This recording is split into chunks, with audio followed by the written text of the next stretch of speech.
2019 నుంచి 24 వరకు విధ్వంస పాలన మనం చూసాం. మన సిబిఎన్ పై ఉన్న వ్యక్తిగత కక్షతో అమరావతిని చంపేయాలని చూశారు. ఒక్క ఇటుక కూడా పెట్టకుండా 3 రాజధానులంటూ 5 సంవత్సరాలు గడిపేశారు. 8 ఏళ్ల పిల్లోడి దగ్గర నుంచి 80 సంవత్సరాల వృద్ధుడు వరకు జై అమరావతి అంటూ జెండా బతుకుని రోడ్డు పైకి వచ్చి ధర్నాలు చేస్తాం, పోరాటాలు చేస్తాం మనందరం చూసాం.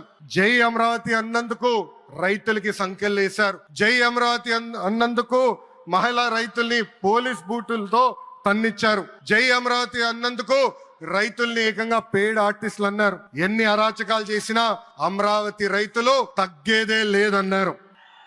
1631 రోజుల పాటు అమరావతి ఉద్యమం కొనసాగింది. 2070 మంది రైతులు చనిపోయారు. సుమారుగా 3000 మంది రైతుల పైన ఆనాటి ప్రభుత్వం దొంగ కేసులు పెట్టింది. ఎన్ని కుట్రలు చేసినా జై అమరావతి అన్న నినాదం ఆపలేకపోయారు.